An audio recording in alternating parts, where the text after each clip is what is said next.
À certains moments, le côté artistique d'un praticien peut s'exprimer, mais la plupart du temps, les artistes, ce sont les prothésistes qui sont aussi partie prenante de l'exercice des cabinets dentaires, hein. On a évoqué l'activité de la prothèse dans un cabinet dentaire qui est une activité importante en termes de chiffre d'affaires. Eh bien, ceux qui exercent un art, c'est plutôt les prothésistes que les dentistes. Les dentistes, ils ont un métier de santé.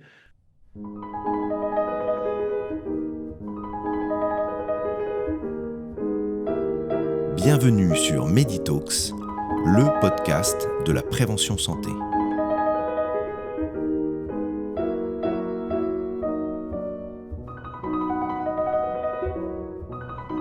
J'ai le grand plaisir de recevoir aujourd'hui sur Meditalks le docteur Jean-Marc Derceau, spécialiste reconnu en parodontologie et en implantologie orale. Docteur en chirurgie dentaire et titulaire d'un PhD, il a occupé plusieurs fonctions hospitalo-universitaires, notamment en tant qu'assistant hospitalo-universitaire et chef de clinique à l'AP-HP. Il a également été président de la Société française de parodontologie et d'implantologie orale, SFPIO, et représentant de la France à la Fédération européenne de parodontologie. Conférencier international, il a donné plus de 450 interventions à travers le monde et publié 68 articles scientifiques, dont certains font référence dans la littérature dentaire. Il prépare actuellement un ouvrage qui paraîtra prochainement aux éditions Quintessence. En plus de son engagement scientifique et pédagogique, il a exercé pendant plus de 30 ans en pratique libérale, avec une expertise pointue en chirurgie parodontale et implantaire. Aujourd'hui, il met son savoir au service de l'enseignement, de l'expertise dentaire et du conseil auprès d'entreprises du secteur médical. Nous allons échanger avec lui sur son parcours, ses expériences et sa vision de l'évolution de la parodontologie et de la santé bucco-dentaire en général. Jean-Marc, bonjour. Merci beaucoup, merci pour cette introduction.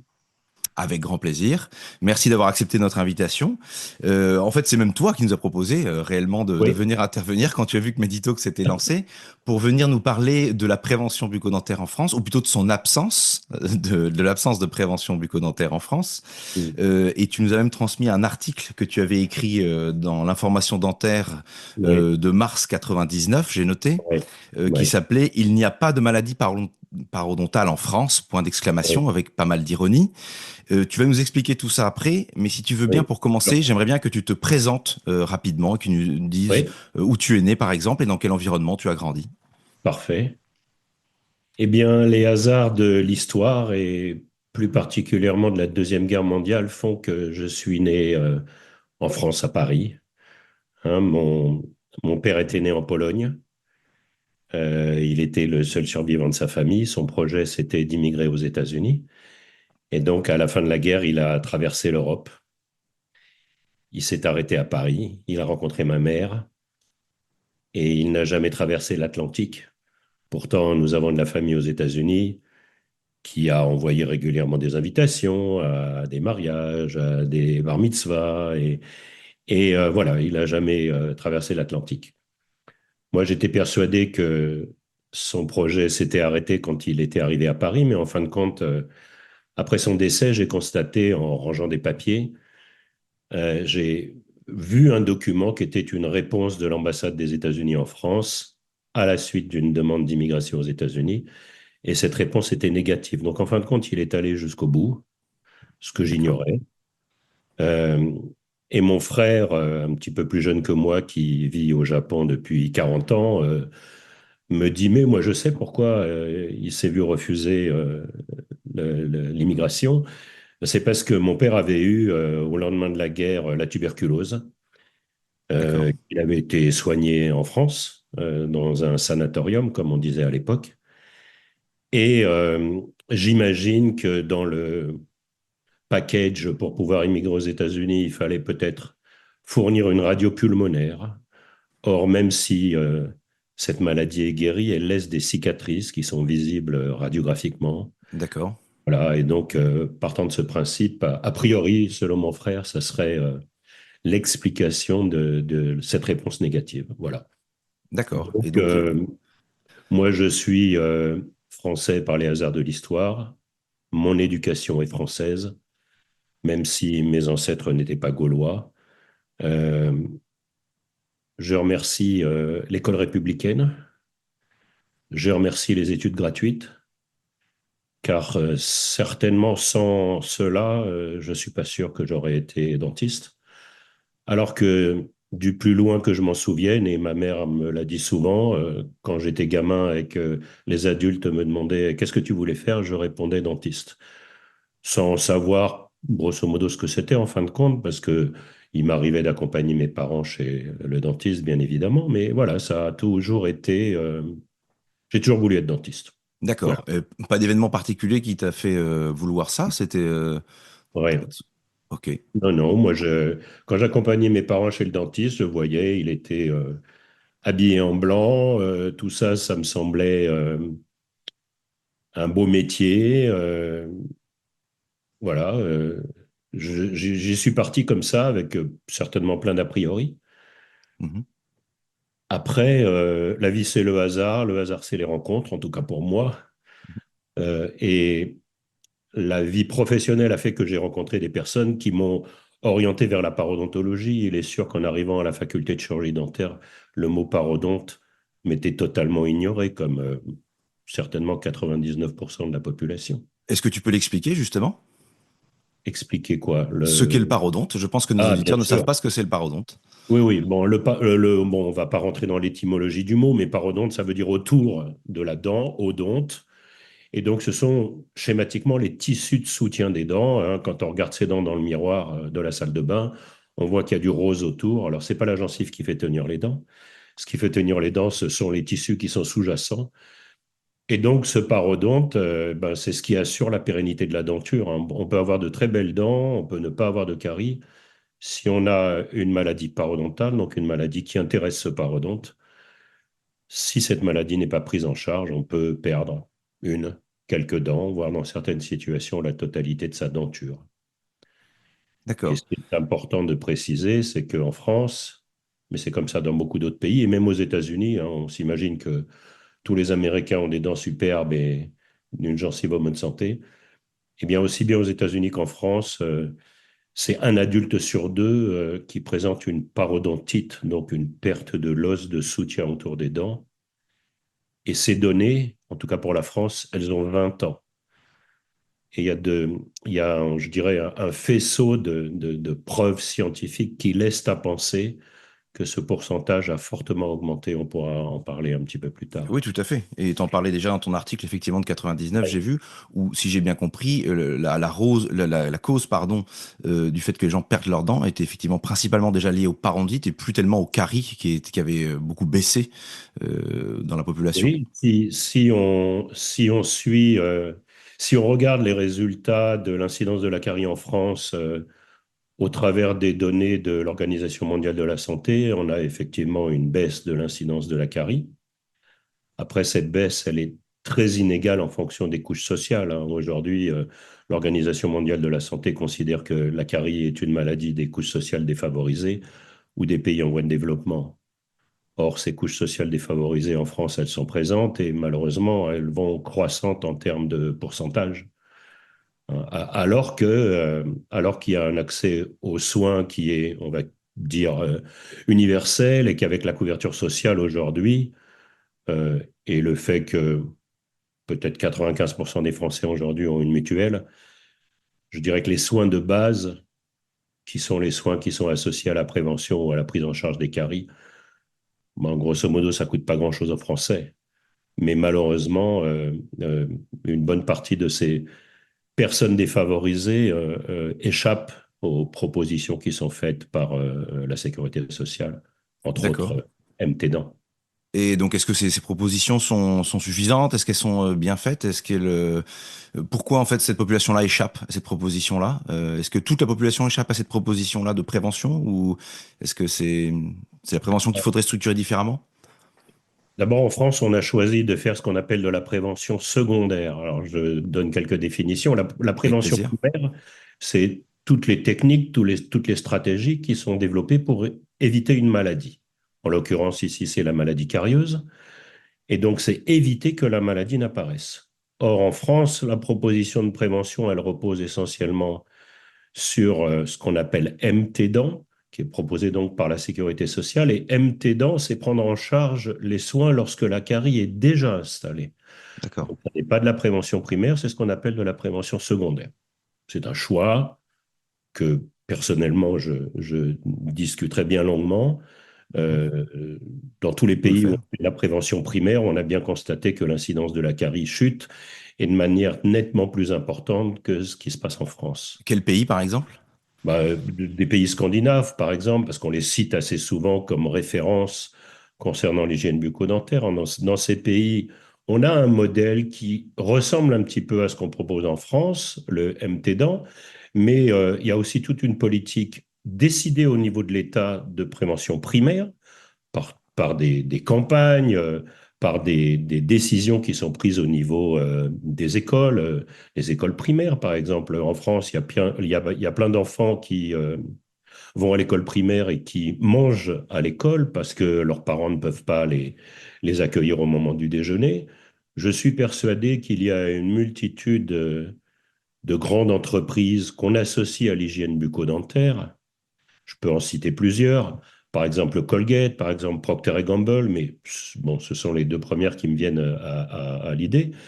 Je suis persuadé que plein de ces entreprises seraient ravies de donner à chaque enfant un gobelet, une brosse à dents et un tube Mhm. de dentifrice, Sûrement.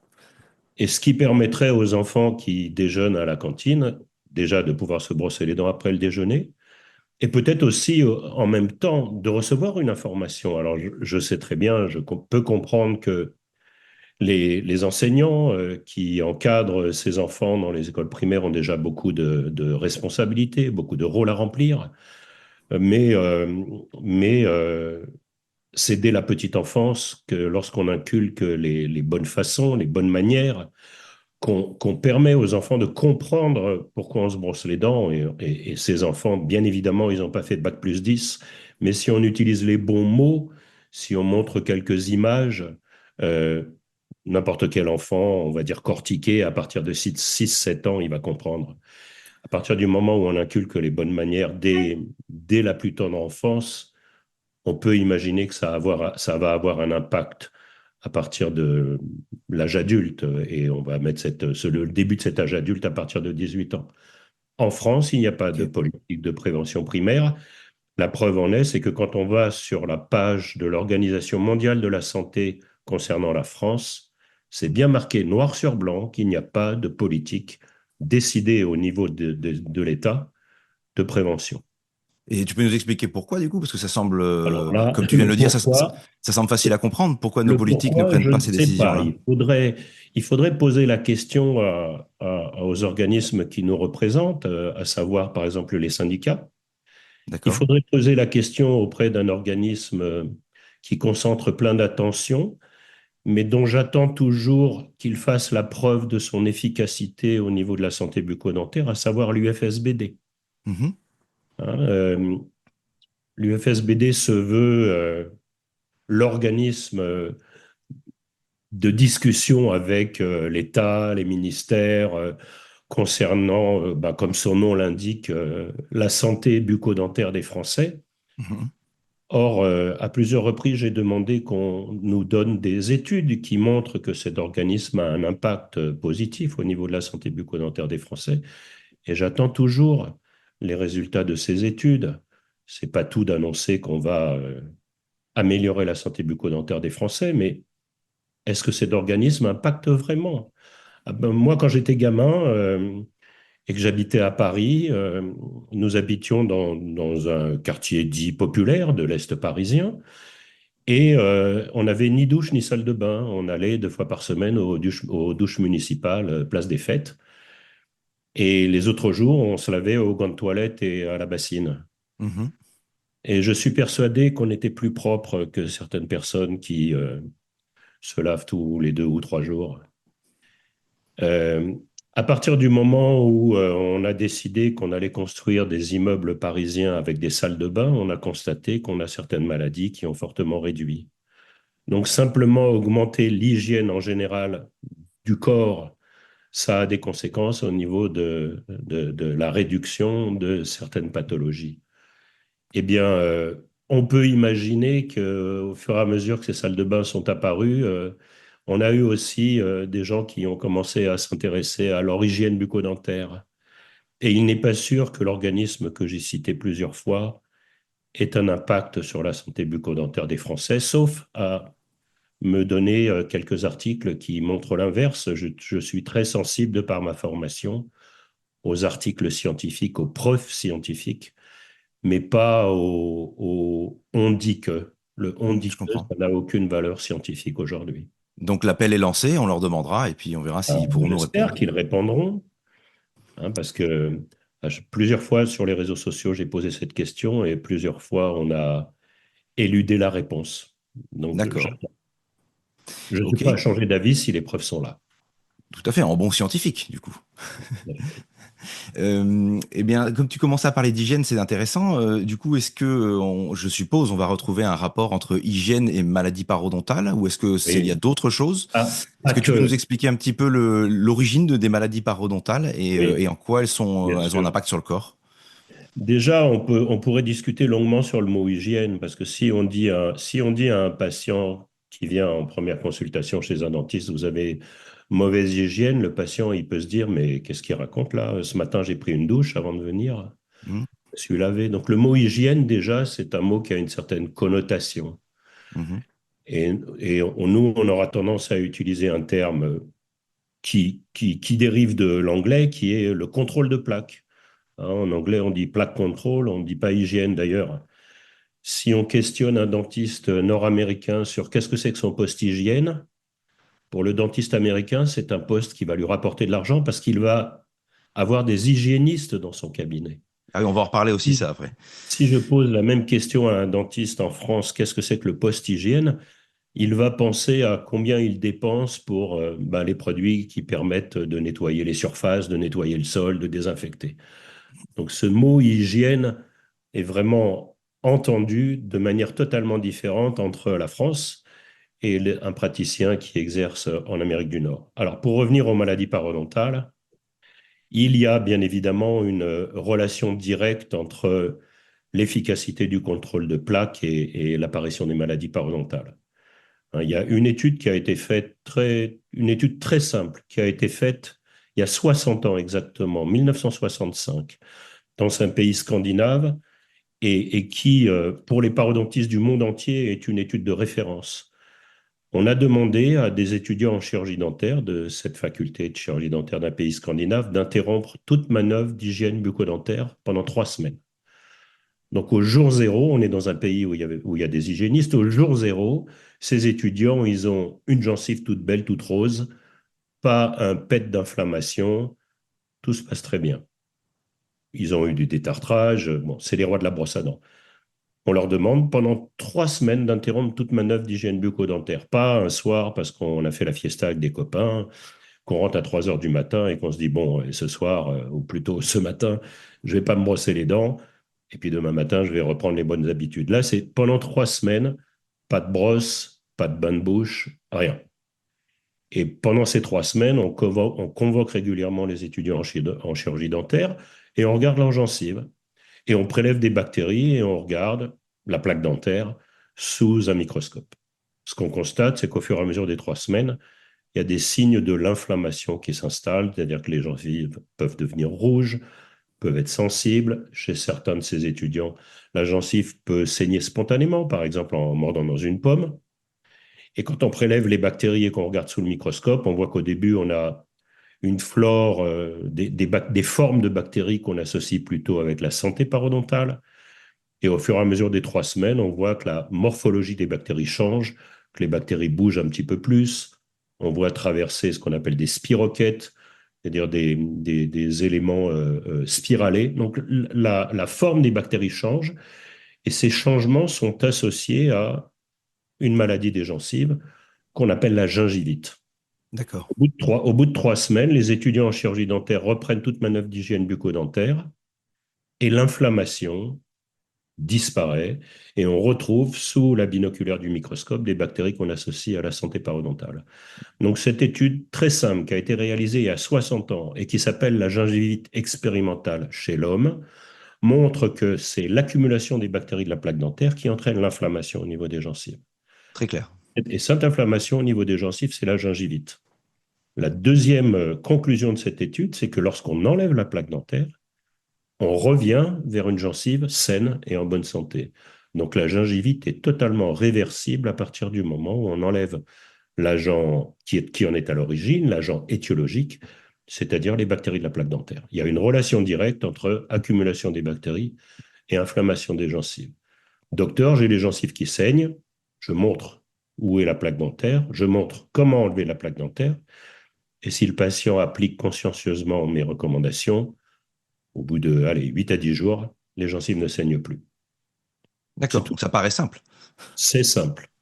Au stade de la gingivite, c'est simple. Ah, et après, ça devient plus compliqué Alors, si on n'intervient pas sur l'hygiène bucco-dentaire. s'il y a d'autres facteurs de risque qui viennent se surajouter à l'accumulation de la plaque dentaire, ça peut être des facteurs comportementaux comme la cigarette, l'alcool, on en parle beaucoup moins, mais il y a aussi des études qui le montrent. Ça peut être aussi des facteurs constitutifs, comme certaines maladies qui peuvent agir directement sur le système de défense de l'organisme et réduire les compétences de ce système de défense. Je vais citer le diabète, je vais citer la séropositivité, le syndrome d'immunodéficience, comme son nom l'indique. Il y a un déficit, une déficience du système de défense de l'organisme qui fait que même si on est en bonne santé par ailleurs, le système de défense de l'organisme est défaillant. Et certaines bactéries, on a vu que si on laisse les bactéries s'accumuler, la population des bactéries va changer. Et donc certaines de ces bactéries qui au départ n'étaient pas là, ou en très petite quantité, peuvent contourner le système de défense de l'organisme et entraîner une résorption de l'os autour des dents. À partir du moment où on perd de l'os autour des dents, on ne parle plus de gingivite, on parle de parodontite. Donc, D'accord, ce qu'on dit, c'est que toute parodontite est précédée d'une gingivite. ok, Toujours une inflammation de la gencive au départ, et certains facteurs aggravants peuvent transformer cette gingivite en parodontite. Mais puisque cette gingivite est due à l'accumulation des bactéries de la plaque dentaire, si on traite 100% des gingivites, on n'a plus de parodontite. d'accord. Et c'est un scénario qui a été proposé il n'y a pas très longtemps, hein. En 2021, la Fédération européenne de parodontologie, avec un magazine internationalement reconnu qui s'appelle The Economist, a rédigé un document très fouillé où ils ont d'abord évalué les dépenses de santé qui sont associées aux maladies parodontales dans 5 pays européens, dont la France, et qui après ont envisagé différents scénarios pour réduire l'incidence des parodontites en termes d'épidémiologie et les conséquences financières que ces parodontites présentent lorsqu'elles ne sont pas traitées ou lorsqu'elles sont traitées. Et parmi les différents scénarios, bien, ils ont constaté que c'est la prise en charge de 100% des gingivites qui permettrait de ne plus avoir de parodontite. Or, cette prise en charge des gingivites, elle est simple. Je l'ai expliqué au travers de l'étude qui a été réalisée il y a 65 ans. Elle est nettement moins coûteuse que de prendre en charge les parodontites lorsqu'elles sont installées. Mais ça nécessite des décisions au niveau des gouvernements, Mhm. donc des décisions nationales. Et en France, on n'a pas. Et donc c'est un peu triste parce que tout ce que tu dis là, tu l'expliques déjà dans ton article de 99. En gros, tu expliques qu'on sait Oui, diagnostiquer, on sait oui, traiter. Il y a des oui. pays d'ailleurs qui le font et qui mettent en place des hygiénistes. Tu parles des Pays-Bas dans mon Ouais. souvenir. Et donc ça semble vraiment être un truc qui est, oui, un problème politique quasiment 100%. C'est-à-dire que c'est plus un problème scientifique et médical. Non, les preuves existent, hein, les Mhm. preuves existent. Je sais que dans mon article, j'avais mis à la fin une phrase qui a été dite par ce qu'on considère comme un des patriarches de la parodontologie moderne, qui est d'ailleurs un des auteurs de l'étude qui a été réalisée il y a 65 ans et qui, mon article, il a 26 ans maintenant. Et ben mon article, la conclusion, c'est que nous savons traiter les maladies parodontales, mais qu'il y a des décisions à prendre au niveau des systèmes de santé qui, la plupart du temps, dépendent de décisions qui doivent être prises au niveau gouvernemental. Et ces décisions, ben, il y a des pays où on les a prises à bras le corps et on a constaté qu'on a une réduction drastique. Et puis il y a d'autres pays, dont la France, où on n'a pas pris les décisions de faire de la prévention primaire. Hein, comme je l'ai dit tout à l'heure, on fait de la prévention secondaire. Donc la maladie, elle est déjà là. Je parle de la maladie carieuse. Mhm. La maladie, elle est déjà là, mais on n'a pas développé toutes les techniques qui permettraient d'éviter que la maladie s'installe. Et c'est ça le principe primaire de la prévention. C'est d'abord éviter qu'une maladie s'installe plutôt que de vouloir la traiter, ou du moins, oui, plutôt que de vouloir la traiter quand elle est déjà installée. Oui, tout à fait. Donc, effectivement, prévention primaire avant tout, ça veut dire s'occuper des enfants en bas âge pour leur expliquer les Tout choses à fait, simplement, comment se brosser tout les à dents, fait. Oui, éviter tout ce que tu as rappelé tout à l'heure, consommation de tabac, d'alcool, bon, de oui, sucre évidemment, oui, oui. se brosser les Oui, dents bien sûr, correctement, aussi. quoi. J'oubliais, mais effectivement, l'alimentation en général, hein. L'alimentation générale. Bien évidemment, mais l'alimentation en général. Aujourd'hui, il y a de plus en plus d'articles qui montrent qu'il y a certains aliments qui vont entraîner une acidification du milieu buccal, et puis je dirais même de tout le tractus de la bouche jusqu'à l'autre extrémité, et qu'il y a donc certains C'est quoi le aliments. tractus? Ben, bon, c'est le tractus bucco-digestif anal, on va dire, c'est-à-dire ben, tout le trajet que des D'accord, aliments faire dans notre organisme du moment où on les ingère d'accord, jusqu'au moment où on les élimine. Hein. ok, Bon, donc il y a une flore intestinale qui va être plus ou moins sensible aux aliments qu'on va ingérer. Et alors là, là, on en est certainement au début des recherches parce que tout ce qui concerne la flore intestinale, c'est gigantesque. Mais on considère aujourd'hui, parce qu'il y a de plus en plus d'articles qui le montrent, que même l'alimentation, une mauvaise alimentation va être un facteur qui peut déclencher la parodontite. Ça ne sera pas le seul, mais ça peut être un facteur. Et ça peut d'accord, aussi concourir à la stabilisation et à la guérison des parodontites en changeant son régime alimentaire. Mais on va dire que c'est essentiellement des conseils qu'on va associer à quasiment toutes les pathologies, à savoir ben, manger plutôt des aliments qui ne sont pas transformés, plutôt faire sa cuisine soi-même, réduire la quantité de sucre, réduire la quantité de sel, avoir un régime varié, privilégier les fibres, etc., etc. C'est des items qu'on entend aujourd'hui pour toutes les pathologies, que ce soit le diabète, l'obésité qui va croissant dans tous les pays développés. La liste est longue. d'accord. D'accord. Et est-ce que tu peux m'expliquer quelque chose que je suis pas sûr d'avoir bien compris quand j'ai lu ton article? Et j'ai Oui, cru comprendre que les gens qui étaient, comme tu l'expliquais tout à l'heure, par exemple immunodéprimés, étaient plus oui, susceptibles d'avoir des maladies parodontales. Mais oui, j'ai cru comprendre aussi que c'était dans le sens inverse. C'était qu'en fait, la maladie parodontale installée pouvait être aussi un vecteur de maladie générale. Est-ce que j'ai bien oui, bien compris? sûr, tout à fait. Alors ça, c'est un chapitre qu'on appelle la paromédecine et qui, grosso modo, a commencé à apparaître dans la littérature scientifique il y a 45-50 ans. Et les premiers articles, ils sont sortis d'abord dans des revues médicales. Et ces premiers articles se sont intéressés aux éventuelles conséquences des maladies parodontales sur les maladies cardiovasculaires. Parce que bah, on sait que ces maladies cardiovasculaires peuvent entraîner des décès et que c'est une des premières causes des décès dans le monde. Et on a constaté, et depuis il y a de nombreuses études qui l'ont confirmé, qu'un patient qui présente une parodontite est un patient à risque de développer des maladies cardiovasculaires. Alors, très schématiquement, les bactéries peuvent passer dans la circulation sanguine. Un patient se brosse les dents, il a les gencives qui saignent. Ça veut dire que le compartiment dans lequel normalement est limité le sang et que ce sang ne s'évacue pas de l'organisme, par principe, il reste dans notre organisme. Si les gencives saignent, c'est que ce compartiment sanguin, il est ouvert. Le sang part et part dans la cavité buccale. Donc inversement, les bactéries qui sont présentes dans la cavité buccale, puisque ce compartiment sanguin il est ouvert, peuvent pénétrer dans la circulation sanguine. Et par cette circulation sanguine, aller à d'autres endroits de notre organisme, plus particulièrement au niveau des organes dits nobles, et entre autres le cœur. Mais depuis ces 45-50 ans, il y a un nombre d'articles croissants, c'est assez exponentiel, qui montrent qu'en fin de compte, les maladies parodontales pourraient, je dis au conditionnel parce qu'on n'a pas systématiquement encore montré la relation de cause à effet, mais ces maladies parodontales pourraient être des facteurs de risque. Alors, pour les maladies cardiovasculaires, aujourd'hui, il y a un tas de preuves indiscutables, mais on associe aussi les maladies parodontales à des accouchements prématurés chez des femmes jeunes qui présentent des parodontites.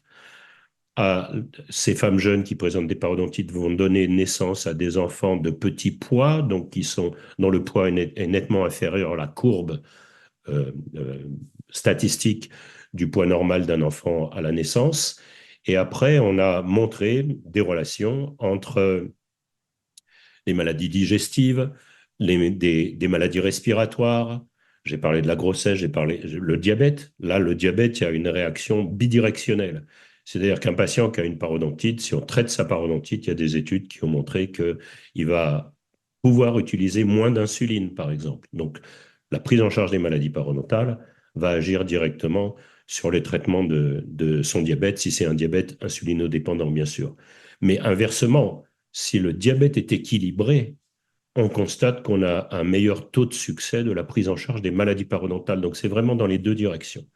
Hein. Et comme ça, il y a une liste de maladies qui régulièrement euh, amène à la parution d'articles qui montrent qu'il y a une relation, alors pas toujours directe, ou du moins pour le moment, on n'a pas encore les preuves directes, mais avec au moins, j'ai vu encore un article il n'y a pas longtemps sur un site américain qui parlait de 57 pathologies qui peuvent être associées à la présence des parodontites. Et il y a un article qui est paru dans The Lancet à la fin, vers 2017-2018 de mémoire, et qui a cherché à classifier les différentes pathologies mondiales. Et cet article montre que pour, de mémoire, 197 pays, c'est-à-dire grosso modo le nombre de pays représentés au niveau de l'ONU, les maladies parodontales sont en 5e position de toutes les maladies qui peuvent intéresser les personnes de ces pays, et que ces parodontites sévères, c'est-à-dire les parodontites où on a perdu beaucoup d'os, devancent même les maladies cardiovasculaires. Donc aujourd'hui, il y a un Ok. faisceau de preuves qui se renforce de plus en plus et qui montre que les parodontites sont certainement considérés aujourd'hui comme des facteurs de risque de dizaines de pathologies. Et malheureusement, elles ne sont pas suffisamment considérées. Je ne parle même pas de la France, je parle de nombreux pays, parce que il ne faut pas oublier, je vais être trivial, mais ça reste quand même une réalité, que le fonds de commerce d'un cabinet dentaire, c'est de faire de la prothèse. Hein, c'est-à-dire de C'est ce qui rapporte, tu veux dire. poser des couronnes, de poser des bridges, ou d'extraire les dents et de les remplacer Mm.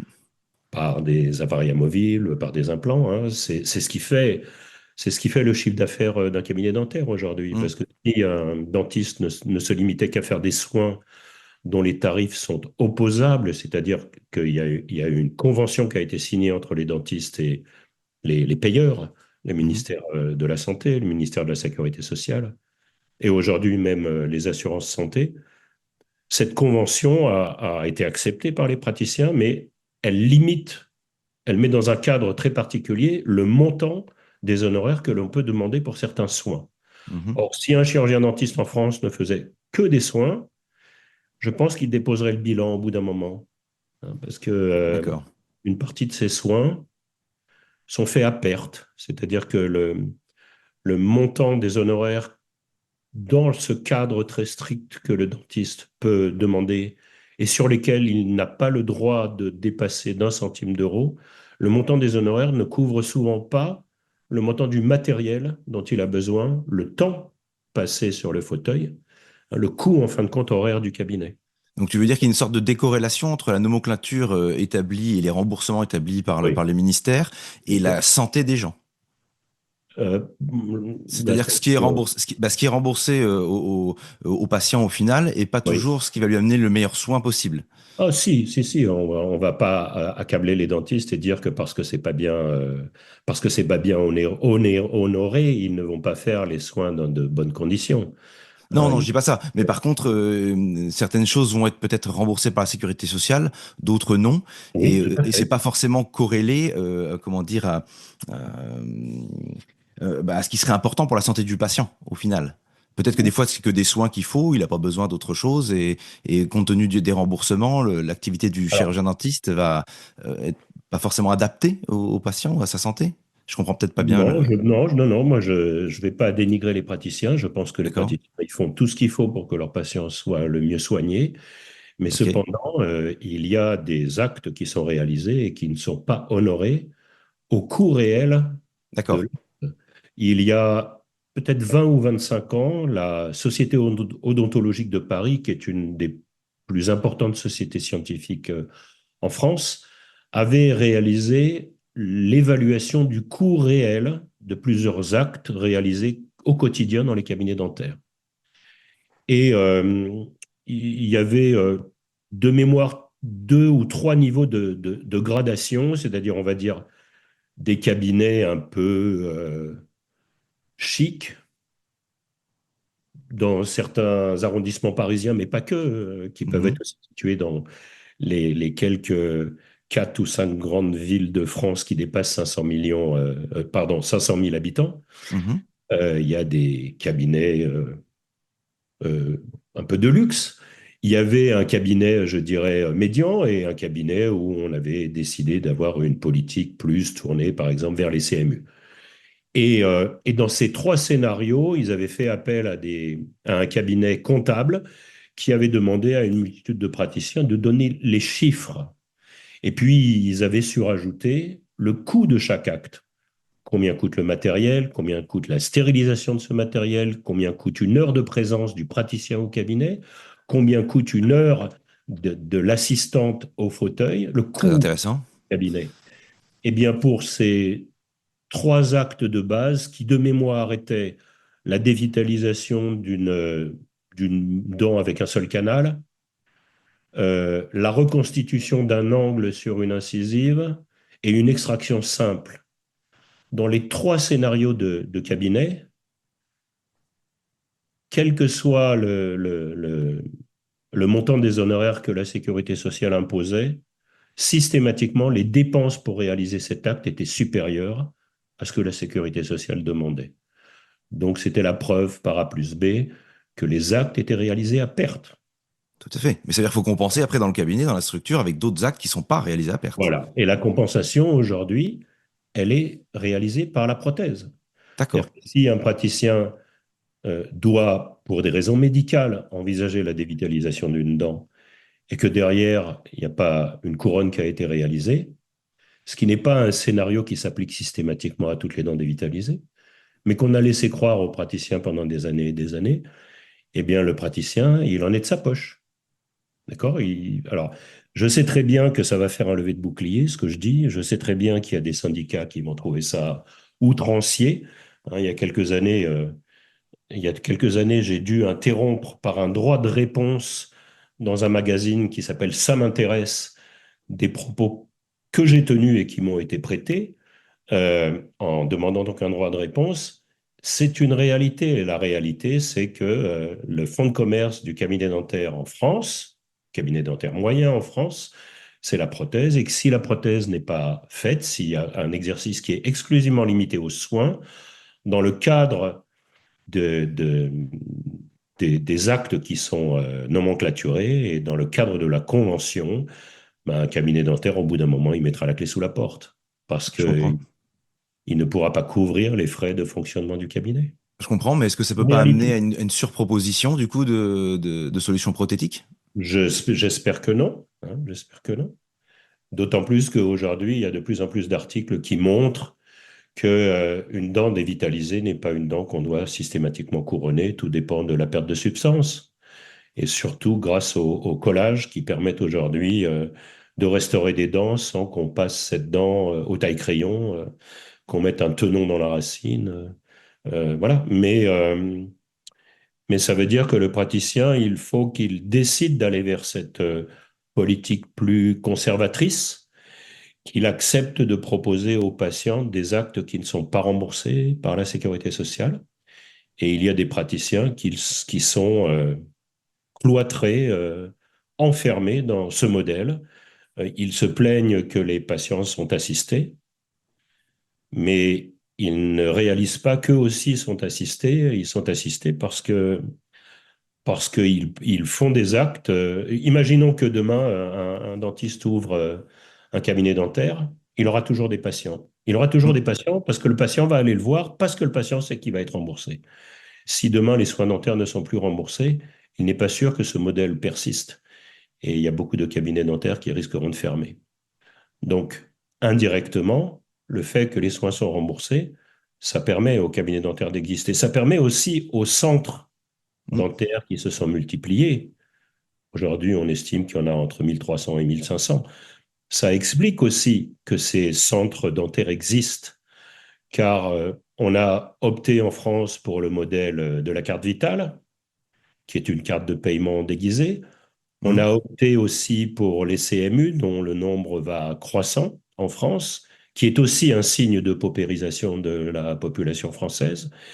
Et donc, quand un patient va dans ces centres, il pense qu'il va payer moins cher pour les soins, alors que les tarifs sont exactement les mêmes dans un cabinet libéral ou dans un centre, exactement les mêmes. Ces Mhm. centres sont conventionnés, comme 99% des dentistes en France le sont. La différence se fait essentiellement sur le coût de la prothèse ou des implants, si implant il y a. Hein. Mais D'accord. ce modèle, le modèle du cabinet dentaire français et le modèle du centre dentaire reposent essentiellement sur le fait que la France participe à la dépense des soins dentaires en France. D'accord. Et est-ce que tu penses que le chirurgien dentiste, d'une façon générale, devrait avoir plus de liberté ou est-ce que tu penses que non, ce qui lui est... Non, il y a des espaces, il y a d'énormes espaces de liberté D'accord, ça pour la existe déjà. dentisterie. Parce qu'en fin de compte, ce que la sécurité sociale prend en charge, c'est tout petit par rapport à ce que les dentistes savent faire aujourd'hui. Il y a énormément d'actes, énormément de soins qui sont dans la nomenclature des actes, mais qui ne sont pas pour autant pris en charge par la sécurité sociale. La prise en charge, D'accord. c'est une décision politique. C'est pas une décision des dentistes. Quand j'exerçais et que les patients me disaient ah mais c'est pas remboursé, ouais. Je leur disais on peut avoir cette discussion bien évidemment, mais je vous arrête tout de suite. Ce ne sont pas les praticiens de santé qui décident du Mhm. montant des honoraires quand ils sont encadrés. Ce ne sont pas les praticiens de santé qui décident de ce qui est remboursé ou pas. Ce sont les politiques. Après, bien sûr, il y a des discussions avec les syndicats qui nous représentent. Mhm. Et comment ça se D'où passe? d'où ce qu'on appelle la convention et les dentistes qui sont conventionnés et qui sont quasiment la totalité des dentistes. euh, euh, cette Donc, convention. excuse-moi de te couper. Tu peux juste rappeler pour nos auditeurs ce que c'est conventionné et non Pardon. conventionné? Alors, quand l'État, au travers des ministères qui nous représentent, c'est-à-dire le ministère de la Santé, le ministère de la Sécurité sociale, et même aujourd'hui les, euh, les organismes qui participent à la dépense, comme les assurances santé ou les mutuelles complémentaires. Quand on va signer une convention, c'est une discussion qui s'établit entre les représentants de l'État et les représentants de la profession. Ce qui représente notre profession, ce sont nos syndicats. D'accord. D'accord? Et donc, ces syndicats qui sont représentatifs de la profession vont signer avec l'État des conventions qui vont mettre un cadre, entre autres, ce qui est pris en charge et ce qui n'est pas pris en charge, entre autres, le montant des honoraires encadrés, pas le montant des honoraires libres. Et donc, à partir du moment où il y a un engagement entre la profession et les représentants de l'État, au travers d'une convention, les dentistes sont dits conventionnés, c'est-à-dire qu'ils acceptent de participer à cette convention. Or, aujourd'hui, en France, il y a à peu près 48 000 dentistes inscrits au Conseil de l'Ordre. Il y a 41 000 à 42 000 dentistes qui exercent réellement. Pourquoi cette différence? Parce que ben, il y a des dentistes qui, par exemple, sont à la retraite, mais qui veulent continuer à être inscrits au Conseil de l'Ordre avec une cotisation qui est nettement moindre, ce qui est mon cas. Hein. Moi, D'accord. j'ai arrêté mon activité il y a presque 2 ans aujourd'hui, mais comme je continue par ailleurs à avoir une activité d'expert auprès des assurances et auprès des tribunaux, je paye une cotisation au Conseil de l'Ordre réduite, mais donc dans le nombre de dentistes qui sont inscrits au Conseil de l'Ordre, j'apparais, mais je ne suis pas en activité. D'accord. Et donc, sur ces, on va dire, 41 000 à 42 000 dentistes qui aujourd'hui sont en activité, il y a peut-être, allez, en étant optimiste, 200 à 250 dentistes qui ne sont pas conventionnés. D'accord. Donc c'est symbolique. Hein, c'est 99,99% des dentistes qui Ok. sont. Concrètement, ça veut dire qu'ils pratiquent des tarifs qui sont du coup ceux qu'ils souhaitent. Tout à fait. Ils sont totalement libres de leurs honoraires. D'accord. Ils vont faire des feuilles de soins, ils vont utiliser la carte vitale et faire de la télétransmission, mais ils sont libres de leurs honoraires qui sont décidés, comme dit la formule, avec tact et mesure. Hein. Mais ils ont décidé de sortir du cadre de la convention parce qu'ils estiment que, en étant déconventionnés, ils vont pouvoir être beaucoup plus clairs dans la décision de leurs honoraires. Ils vont peut-être aussi, pas peut-être, ils vont certainement passer plus de temps à réaliser des soins. Mhm. selon les données acquises de la science, comme on dit aujourd'hui. C'est une décision qui n'est pas évidente parce que ça impacte aussi la prise en charge des patients. C'est ça qui est paradoxal, c'est que quand un patient décide d'aller voir un dentiste non conventionné, ce patient va être aussi sanctionné parce que le montant du remboursement qu'il va recevoir va être nettement moindre que le patient D'accord. qui décide d'aller voir un dentiste conventionné. Et ça, c'est vraiment c'est presque malhonnête quelque part de la part des décideurs et des payeurs, c'est-à-dire de sanctionner un patient qui décide d'aller voir un praticien non conventionné. Je ne vois pas Oui, en c'est quoi vrai que c'est bizarre. oui, je vois pas en quoi le patient devrait être sanctionné de son choix. C'est-à-dire qu'inversement, on va se dire que si, pour ne pas être sanctionné, on va obliger le patient à aller voir un praticien qui est conventionné. Bah, c'est pour ça qu'il y a 99% de dentistes conventionnés, du coup. Et c'est aussi, et comme je l'ai dit tout à l'heure, 99% des dentistes sont fonctionnés, sont conventionnés parce que, ben, ils s'imaginent pas sortir du modèle. Ils ont peur de voir leur chiffre d'affaires diminuer. Mhm. Parce que c'est cette convention qui fait qu'ils ont des patients qui viennent. Hein, Oui, mais de ce fait, ils sont c'est un aussi tenus par modèle. l'État. Voilà, c'est un modèle où on se mord la queue Oui. et où, malgré les appels réguliers sur des groupes de discussion Facebook, où il y a des praticiens qui disent mais il faut qu'il y ait un déconventionnement massif de la profession, mais il n'existe pas, faut pas rêver, il Mhm. n'arrivera pas. Le déconventionnement massif, ça serait qu'un tiers, par exemple, des chirurgiens dentistes se déconventionnent.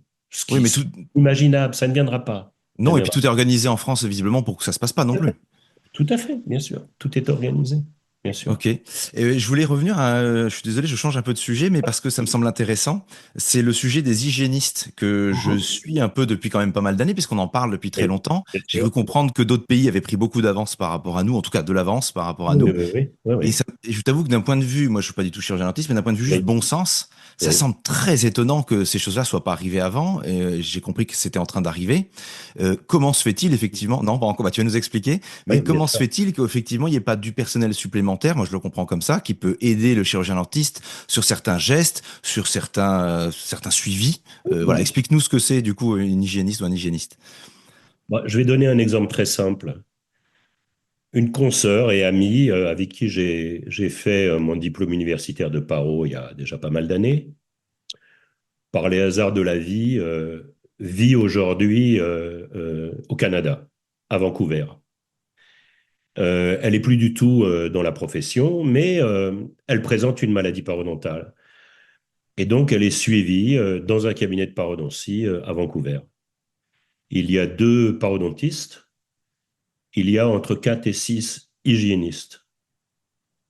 Lorsque, pour une raison quelconque, elle est obligée de déplacer le rendez-vous pris avec l'hygiéniste, ils ont toutes les peines du monde à arriver à trouver un nouveau créneau horaire parce que l'agenda des hygiénistes est overbooké. Hein. Donc, Donc un gros besoin. un gros besoin. Alors, on va partir du modèle nord-américain, mais qui est aujourd'hui dupliqué concernant les hygiénistes dans beaucoup d'autres pays. Hein. On va dire que tous les pays qui ont une frontière avec la France ont des hygiénistes. Tous. Et la France, c'est comme le village de petits bonhommes, ça résiste aux envahisseurs. Hein, donc le modèle nord-américain, qui repose sur une constatation très simple, c'est si on prend en charge des patients qui présentent une maladie parodontale, quelle que soit cette prise en charge, qu'elle soit non chirurgicale et chirurgicale, doit être suivi systématiquement pour assurer la pérennité de la denture par une phase qui est la phase la plus longue du traitement parodontal qu'on appelle la maintenance. Cette maintenance, schématiquement, c'est revoir le patient régulièrement, une fois, deux fois, trois fois, quatre fois par an, ça dépend d'une multitude de données. Euh, et cette prise en charge, si elle est réalisée systématiquement par le parodontiste, au bout d'un moment, cette prise en charge va emboliser son agenda. Il n'aura plus de place pour prendre en charge des nouveaux patients. Ok. Ok. Donc, on a décidé, dans de nombreux pays, de créer un corps d'hygiénistes. Euh, L'objectif principal de ces hygiénistes, c'est, entre autres, d'assurer le suivi des patients qui présentent une maladie parodontale. À partir de ce modèle, des omnipraticiens ont compris que dans le cadre de leur exercice, Il était aussi intéressant d'avoir des hygiénistes dans leur cabinet parce que l'hygiéniste, elle va expliquer au patient comment optimiser son brossage. Et avec cette prise en charge régulière, de nombreuses études montrent que on a une chute radicale de nouvelles caries, on a une chute radicale de la récidive des caries sur des dents qui présentaient déjà des caries et qui ont été soignées, et on a aussi une chute radicale de l'incidence des maladies parodontales sur la perte des dents. Il y a une étude scandinave qui est parue il y a quelques années sur 30 ans de suivi parodontal, 30 ans, Mhm. et qui montre qu'on a une chute drastique de la perte des dents. Donc, partant de ce principe-là, on a créé des corps d'hygiénistes. J'ai une cousine au je ne sais pas combienième de degré qui aujourd'hui est à la retraite, mais qui exerçait dans New York, qui faisait ce qu'on appelle de la family dentistry, c'est-à-dire de l'omnipratique, Mhm. qui avait un petit cabinet situé dans Manhattan, mais vraiment tout petit, hein, où il y avait deux fauteuils. Et un des deux fauteuils était occupé 2 jours par semaine par une hygiéniste qui prenait en charge des patients d'omnipratique, pas des patients de parodontie. Et 2 autres jours de la semaine, cette hygiéniste était dans d'autres cabinets. Et les patients appelaient au cabinet de ma cousine pour prendre rendez-vous avec l'hygiéniste. Et donc ça Pas... n'existe pas en France. Non, hein, non, non, ça n'existe pas. On a décidé, et ça me semble d'une clarté nette, on a décidé, avec ce qui a été choisi il y a quelques mois, on a décidé en France qu'il n'y aurait pas d'hygiéniste. Le mot hygiéniste doit être un gros mot qui fait mal à la bouche de certains. Pourquoi? Et d'abord, qui a pris la décision? Ce sont nos représentants. Et nos représentants, ici, c'est les syndicats, mais c'est aussi le Conseil de l'ordre, mais c'est aussi l'UFSBD. Euh, Ils ont une peur d'une perte de pouvoir du dentiste. Qu'est-ce quel est le problème en fait? Ça, il faudrait leur poser la question directement. Mais ce qu'on D'accord. nous sort à chaque fois comme argument, c'est et les pays dans lesquels les hygiénistes ont le droit d'ouvrir leur cabinet. Car il est vrai que dans certains pays, on a les gouvernements ont octroyé la possibilité que des hygiénistes ouvrent des cabinets individuels en D'accord. dehors de toute structure dentaire. Cependant, dans la majorité des pays où il y a des hygiénistes, l'hygiéniste travaille dans un cabinet de parodontie, mais ça peut être dans un cabinet d'orthodontie, ça peut être Mhm. dans un cabinet d'omnipratique avec l'exemple de ma cousine. Et donc l'hygiéniste va réaliser des actes sous la supervision du dentiste, actes qui ont été prescrits par le dentiste. D'accord. Bon, bon. Moi, j'ai exercé pendant 43 ans, j'ai fait 10 ans d'omnipratique, j'ai fait 33 ans de parodontie.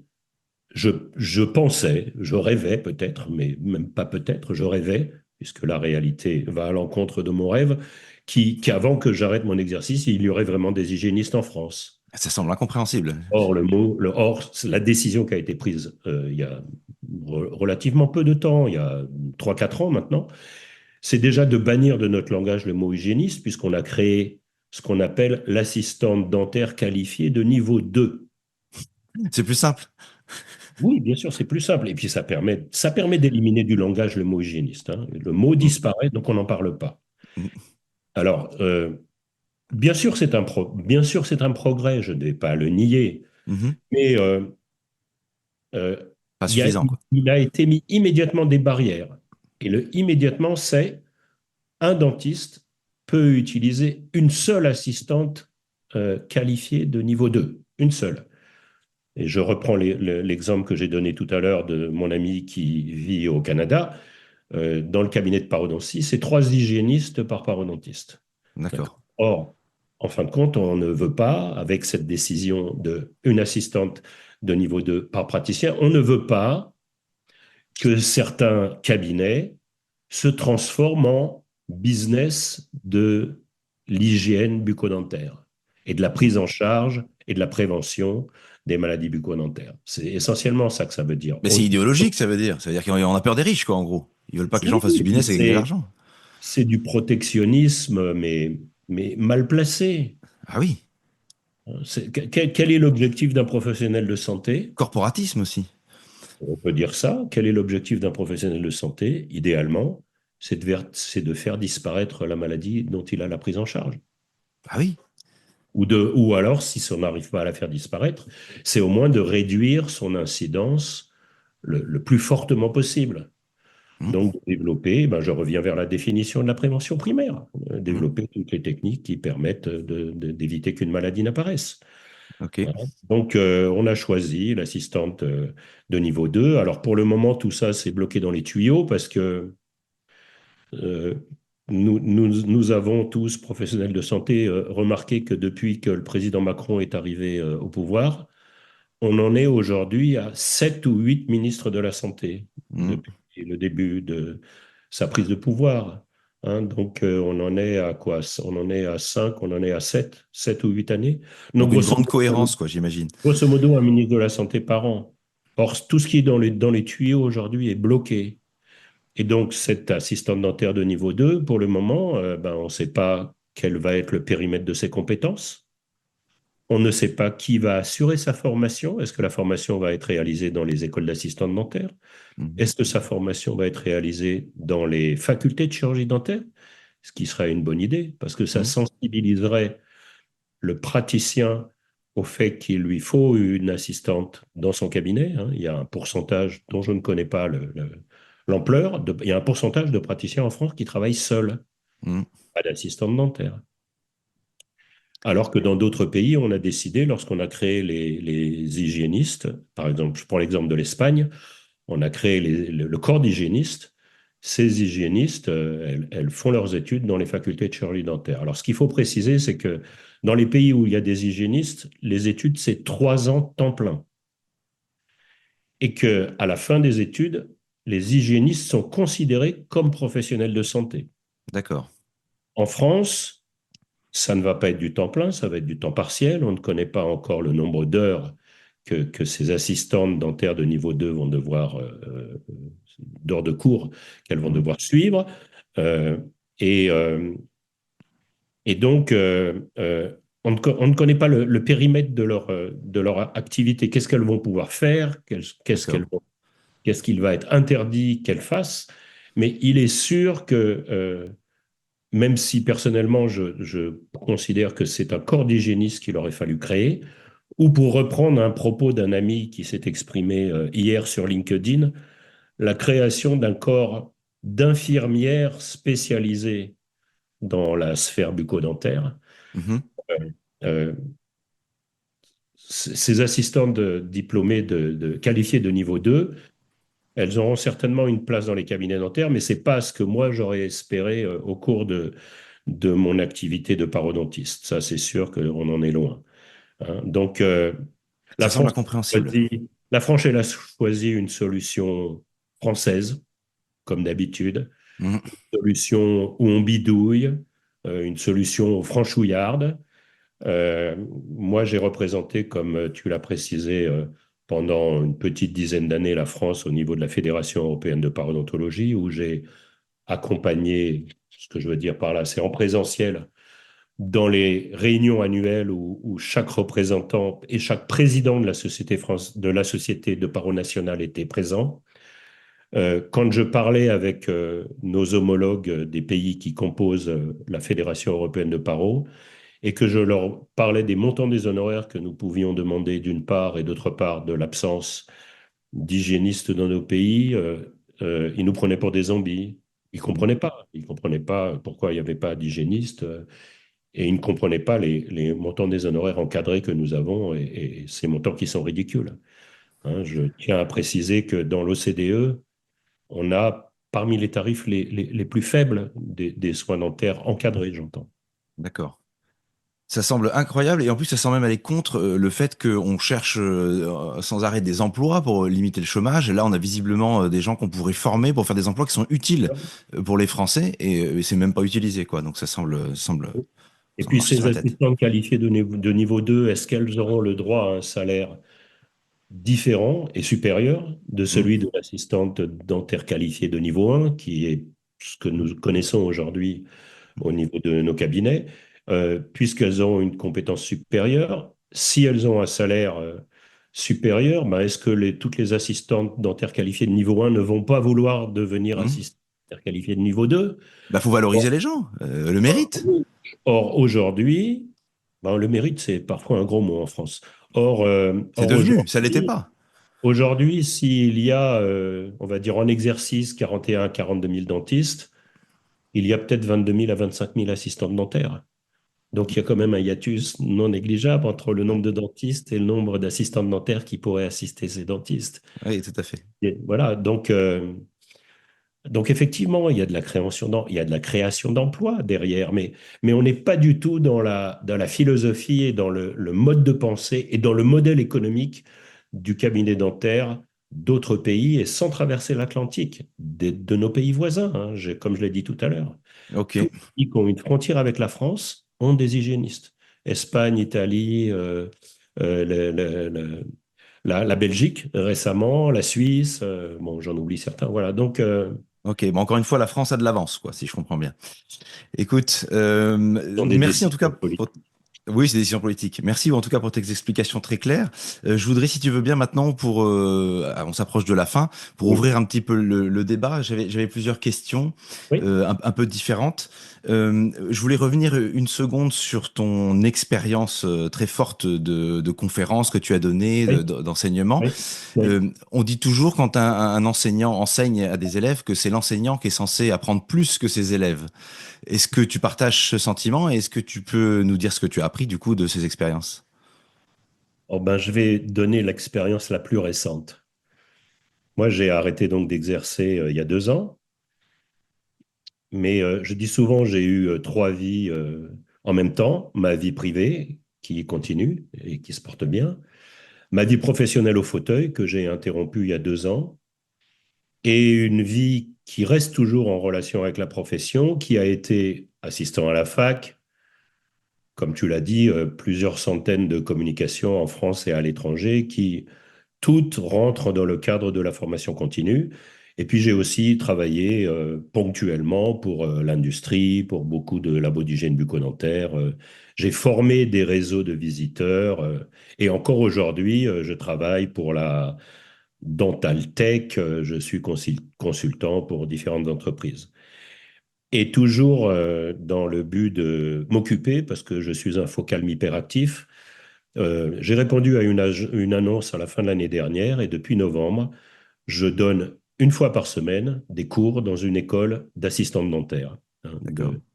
nous avons déménagé il y a 1 an à Bayonne et donc une fois par semaine, j'y étais hier, je vais à Pau, qui est à 1 heure de train, et une fois par semaine, je donne des cours à des assistantes dentaires. Eh bien, il a fallu que je m'adapte à cette nouvelle population. Quand je m'adresse à des dentistes, j'utilise bien évidemment les mots de notre profession. Et ces assistantes dentaires, pour certaines, elles viennent d'arriver dans des cabinets et elles ne connaissent pas nos mots. Donc, il a fallu que je m'adapte à leur compréhension. Mais comme elles vont exercer dans le milieu dentaire, il est aussi important qu'elles connaissent ces mots, puisqu'elles vont les utiliser dans un deuxième temps. Donc, j'utilise systématiquement les mots de notre profession, mais immédiatement, je les associe à une définition afin qu'elles les comprennent. Mhm. Hein, donc, à chaque fois qu'on s'adresse à un groupe, il faut s'adapter à la cible. J'ai déjà participé à des émissions à la télévision ou à la radio. J'ai participé à l'émission Allô Docteur avec Michel Simès et Carrère d'Ancos, par exemple, Mhm. sur la prise en charge de la mauvaise haleine au cabinet. Mais quand j'ai parlé dans cette émission, je n'ai pas utilisé les mêmes mots que quand je fais une conférence sur la prise en charge de la Bien mauvaise sûr. haleine dentaire et que je m'adresse à des dentistes.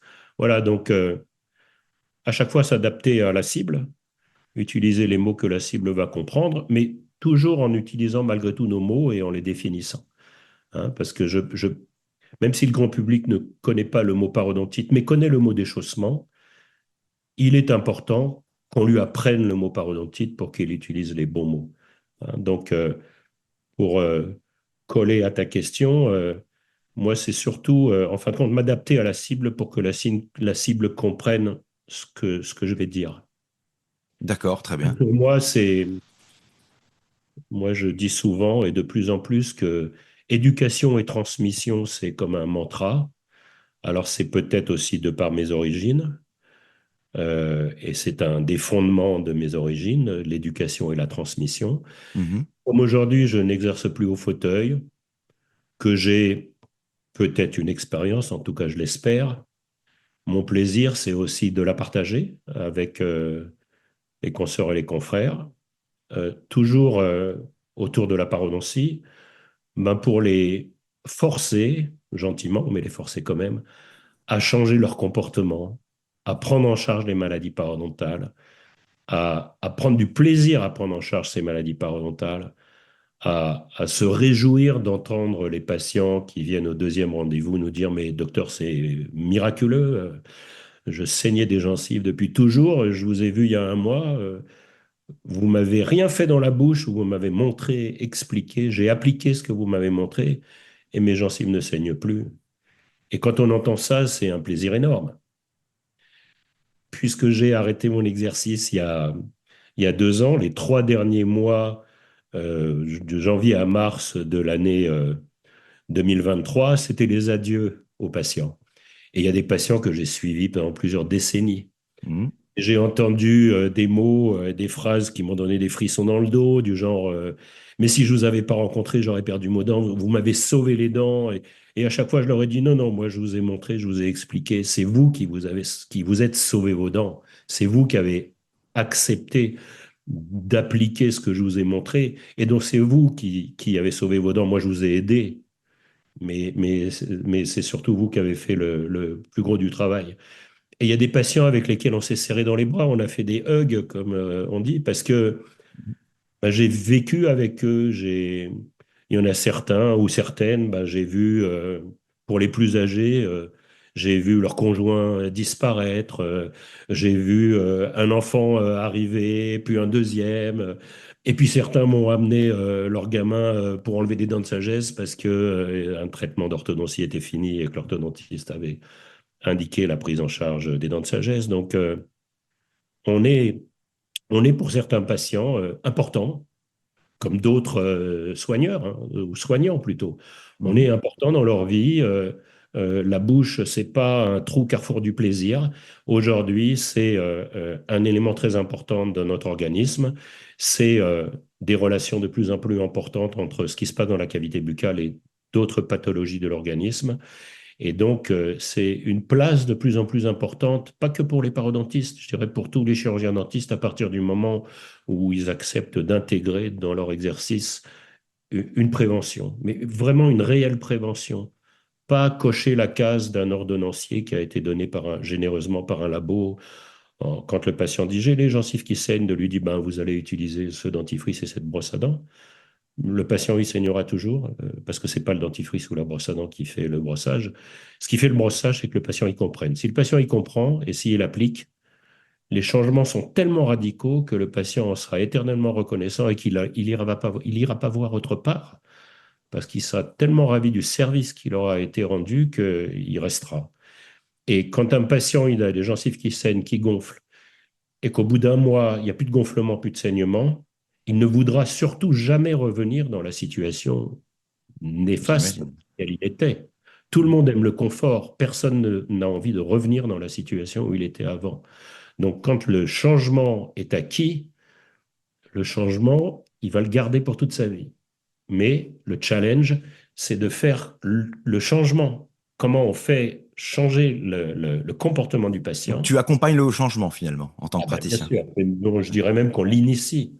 On D'accord. l'initie, on va lui donner des explications qui va faire que ce changement s'installe. Et quand il fait ce changement, il va constater que, comme tous les signes de la parodontite ou de la gingivite vont disparaître, il n'a pas envie de revenir en arrière. Donc, il va continuer.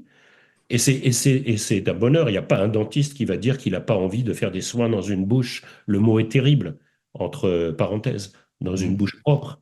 Mhm. On préfère, bien évidemment. Et justement, ça m'a amené à cette question-là. Qu'est-ce que finalement tu as préféré dans tes métiers? J'allais dire dans ton métier, mais tu as eu plusieurs métiers visiblement. Qu'est-ce que tu retiens comme la chose qui était la plus importante ou la plus intéressante pour toi? Est-ce que c'est la relation patient que tu viens d'exprimer par exemple? Est-ce que c'est le fait d'initier du changement chez ton patient? Est-ce que c'est les problématiques techniques?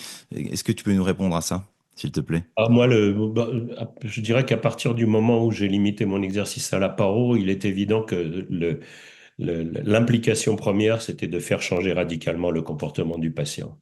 Ok. Et, euh, et, euh, et c'est ça le plus dur.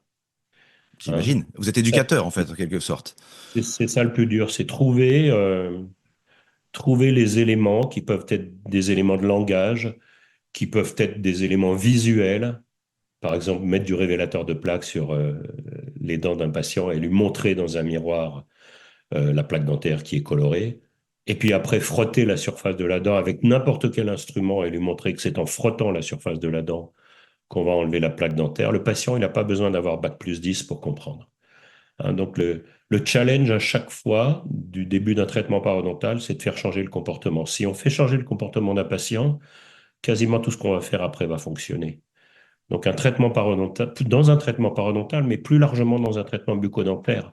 Si on n'a pas la participation du patient, euh, peut-être qu'on aura des succès transitoires, mais sur le long terme, le patient risque de perdre une partie de sa denture. Si on a la participation du patient, à part quelques situations particulières de cas réfractaires, la plupart du temps, le service qu'on va lui amener, il est gigantesque. Donc, si j'ai des choses à retenir concernant la relation avec le patient, bah, c'est essentiellement faire changer son comportement et le voir reconnaissant, mais reconnaissant dans le bon sens du terme. Je suis pas là pour, j'ai pas envie que le patient il me baise les pieds. Voilà, c'est merci, merci pour ce que vous m'avez apporté. C'est ce que j'ai ressenti avec certains patients quand on s'est dit adieu. Et puis l'autre versant, pour moi, qui est aussi important, comme je l'ai dit, c'est éducation et transmission. Hein, c'est partager. Moi, j'ai adoré aller dans une multitude de pays, discuter avec mes consoeurs et mes confrères. D'abord, constater qu'à l'autre bout du monde, bien évidemment, il y a des praticiens qui, au même moment, se posent les mêmes questions, travaillent sur les mêmes sujets. Ça, c'est normal. Aujourd'hui, le savoir scientifique, il va à la vitesse du numérique. On n'est plus obligé d'aller systématiquement dans les bibliothèques pour lire les revues. Parce qu'on peut, au moins pour certaines revues, voir le résumé de ces articles. Donc, c'est la discussion, l'échange, travailler ensemble. Tu as évoqué un bouquin qui devrait sortir, j'espère, avant la fin de l'année, Mhm. qui est un livre qui aborde la problématique des dents incluses et l'exposition de ces dents incluses au service de l'orthodontiste. Et ce livre, bah pour écrire ce livre, dont j'ai écrit une bonne partie des chapitres, j'ai quand même fait appel à une dizaine de praticiens dans le monde entier, une D'accord. dizaine de nationalités, euh, mais ce qui m'a aussi permis de constater que ce soit un praticien qui soit au Venezuela, en Israël, au Canada ou en France, sur cette thématique, on a tous lu les mêmes articles, on a travaillé et on se retrouve avec un consensus qui s'exprime dans ce livre. Super. Et échange, échange. D'accord. Tu as déjà le titre du livre ou c'est pas Alors, encore connu? le livre, il est en anglais D'accord. pour, malheureusement, mais c'est comme ça, pour essayer de toucher le maximum de praticiens. Il va sortir chez Quintessence, D'accord. mais Quintessence a aussi cette politique, lorsqu'il constate qu'un bouquin fonctionne, c'est de le traduire dans différentes langues pour pouvoir aussi Bien sûr. le vendre dans d'autres pays. Donc j'espère qu'à un moment ou à un autre, il sera traduit en français. Hein, mais au départ, le livre, il est en anglais. C'est D'accord. euh, une des conditions de la personne qui s'occupait des éditions des livres chez Quintessence, qui est Jean-Louis Giovanoli, que je ne remercierai jamais suffisamment, car c'est aussi mon mentor, D'accord. avec lequel je suis toujours en contact et avec lequel on a encore des choses et des projets à réaliser. Très bien. Merci pour ces explications très claires, encore une fois. Je voudrais ouvrir avec une dernière question, si tu veux bien. Bien sûr. Tu mentionnais le fait qu'au cœur de notre culture, de notre civilisation, on va trouver l'éducation et la transmission, entre autres. Ouais. Ouais. Je trouve que le beau aussi en fait partie, et l'éducation au beau. Est-ce que c'est une Ah, notion qui te touche? Et est-ce que tu peux me citer qu'est-ce que tu trouves beau d'une façon générale? Que ce soit quelque chose qui soit lié à l'esthétique, à oui, l'art, ou oui, alors un comportement, oui, une façon de se comporter, tu vois ce que je veux dire? oui. Est-ce que tu peux me citer quelque chose? Dans le dentaire, d'abord, mais après Oui, j'étends mon propos. Dans le dentaire, je pense que dans l'ordre, c'est parler, manger et sourire. Donc le sourire vient en dernier mot dans mes Mhm. trois propositions. Ça ne veut pas dire qu'à un moment, l'esthétique ne devient pas la priorité. Mais dans l'ordre, la bouche, ça sert à mastiquer, ça sert à parler, hein. Il y a différentes fonctions qui sont associées à la cavité buccale. Et la première des choses, c'est de pouvoir remplir ces fonctions. Après, si c'est beau, bien évidemment, c'est la cerise sur le gâteau. Mhm. Mais c'est dans ce sens-là qu'à mon avis, ça doit venir. Et pas mettre systématiquement l'esthétique en premier, ce qui peut parfois être le travers de certains praticiens. Moi, je me promène un petit peu sur les réseaux sociaux, plus particulièrement LinkedIn et Facebook, et je vois parfois des résultats qui, d'un point de vue esthétique, sont très appréciables. Au niveau du blanc, j'entends, donc des dents, mais qui me choquent parfois au niveau du rose, parce que le rose, il est visiblement malade, mais il a été oublié. Hein, donc, parler, manger et sourire. Après, il y a une autre expression que personnellement je n'aime pas du tout, qui est art dentaire, l'art dentaire. Et dans art, on pense à artistique et peut-être à beau. Mhm. Alors, je ne dis pas qu'à certains moments, le côté artistique d'un praticien va pouvoir s'exprimer quand il va refaire un composite sur une dent antérieure et qu'il arrive à obtenir un succès qui fait que ben, on ne voit pas la restauration qui a été réalisée. Mais on ne parle pas d'art gynécologique, on ne parle pas d'art dermatologique, et pourtant on utilise cette formule d'art dentaire. Et je m'associe tout à fait à la démarche qui a été initiée par le Conseil de l'Ordre il n'y a pas très longtemps, de demander à différentes instances de supprimer cette expression d'art dentaire, parce que le métier de chirurgien dentiste, c'est d'abord et avant tout un métier de soignant, un métier de santé. C'est pas un métier artistique. L'art peut s'exprimer dans les musées, l'art peut s'exprimer dans la rue. Euh, à certains moments, le côté artistique d'un praticien peut s'exprimer, mais la plupart du temps, les artistes, ce sont les prothésistes qui sont aussi partie prenante de l'exercice des cabinets dentaires. Hein. On a évoqué l'activité de la prothèse dans un cabinet dentaire qui est une activité importante en termes de chiffre d'affaires. Eh bien, ceux qui exercent un art, c'est plutôt les prothésistes que les dentistes. Les dentistes, ils ont un métier de santé. Je trouve que c'est très réducteur de parler d'art dentaire.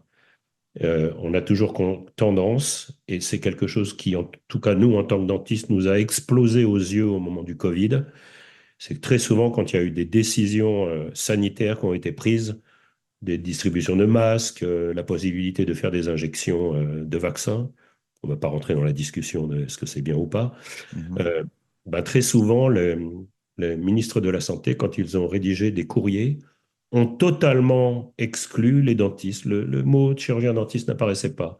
Et il a fallu que, entre autres, un président d'un conseil de l'ordre départemental, qui est aujourd'hui le président du conseil de l'ordre national, rue dans les brancards, envoie des courriers un petit peu enflammés au ministre de la Santé de l'époque pour que les chirurgiens dentistes apparaissent dans la liste des soignants en France. Mhm. C'est-à-dire que pour ces personnes qui avaient rédigé les courriers, c'était les médecins, c'était les infirmières qui pouvaient faire des vaccins, par exemple, mais les dentistes, ce n'était pas dans leurs compétences.